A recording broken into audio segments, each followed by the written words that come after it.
जय माता दी। नमस्कार दोस्तों, स्वागत है आप सभी का हमारे चैनल भक्ति ज्ञान में। दोस्तों, आज मैं आपको नवरात्रि के 7वें दिन माँ काल रात्रि की कथा सुना रहा हूँ। माँ दुर्गा के कुल 9 रूप हैं, जिनकी पूजा नवरात्रि के 9 दिनों के दौरान की जाती है। शैलपुत्री, ब्रह्मचारिणी, चंद्रघंटा, कुसमांडा, स्कंद माता, कात्यायनी, कालरात्रि, महागौरी और सिद्धिदात्री। माँ कालरात्रि भी इन्हीं में से एक है, जिनकी पूजा नवरात्रि के 7वें दिन की जाती है, जिसे महासप्तमी भी कहा जाता है। माँ दुर्गा ने यह अवतार बुराई का नाश करने हेतु लिया था। उन्होंने यह अवतार धारण कर शुंभ, निशुंभ और रक्तबीज जैसे दानवों का वध किया था। माँ दुर्गा के इस रूप को सबसे शक्तिशाली माना गया है। इनके शरीर का रंग घने अंधेरे के भांति काला है और माता के अत्यंत लंबे केस खुले और बिखरे हैं। माँ कालरात्रि के गले में विद्युत की तरह चमकने वाली माला सुशोभित है। 4 भुजाओं वाली कालरात्रि देवी गदे पर मंडित रहती हैं। इनके बाएं हाथ में लोहे का कांटेदार अस्त्र अलंकृत है और दूसरे में एक कतार है।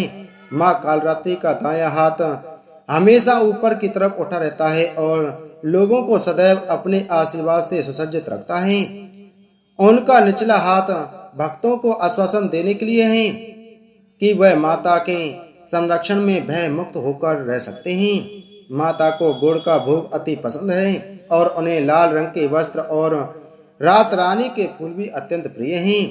एक बार दैत्य शुंभ, निशुंभ और रक्तबीज ने अपना आतंक तीनों लोकों में फैलाना शुरू कर दिया था। उस वक्त सभी देवगण भगवान शिव के पास गए। जब भगवान शिव ने सभी देवताओं को चिंतित देखा तो उनसे उनकी चिंता का कारण पूछा। तब देवताओं ने शिव शंकर से कहा, हे भोलेनाथ, शुंभ, निशुंभ और रक्तबीज नामक दानवों ने अपने उत्पाद से हम सभी को परेशान कर रखा है। कृपा कर हमारी मदद करें। यह सुनते ही भोलेनाथ ने अपने समीप बैठी माता पार्वती की ओर देखा और उनसे उन दानवों का वध करने की प्रार्थना की। भगवान शंकर की विनती सुनकर देवी पार्वती ने उनके सामने नतमस्तक होकर उनका आशीर्वाद लिया और वहां से जाने की आज्ञा मांगी और दानवों का वध करने निकल पड़ी। माता पार्वती ने दानवों का वध करने के लिए माँ दुर्गा का रूप धारण किया। इस रूप में वह सिंह पर सवारी करते हुए अति मनमोहक और शक्तिशाली प्रतीत हो रही थी। माता को देख सभी राक्षस अचंभित हो गए। उन तीनों ने माता के साथ एक घमासान युद्ध शुरू कर दिया। दैत्यों ने अपना पूरा बल लगा दिया, परंतु माता के सामने नहीं टिक पाई। आदि शक्ति ने शुंभ और निशुंभ का वध कर दिया। इसके पश्चात माँ ने रक्तबीज के साथ युद्ध करना शुरू कर दिया।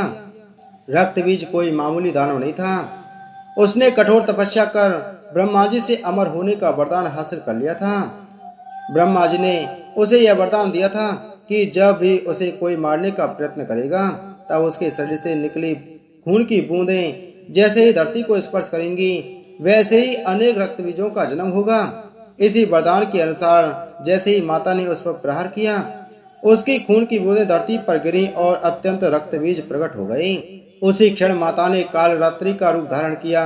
माँ दुर्गा के शरीर से एक ऊर्जा का संचार हुआ और माँ कालरात्रि का निर्माण हुआ। भले ही वो दानव अति शक्तिशाली था, परंतु माता से जीत पाने का सामर्थ्य उसके अंदर नहीं था। माँ कालरात्रि ने रक्तबीज को अपनी कटार से मार गिराया और जैसे ही उसके शरीर से खून बहने लगा, उन्होंने उसका रक्त पान कर लिया। माँ कालरात्रि की पूजा सप्तमी के दिन करने के पीछे भी एक बहुत बड़ा कारण है।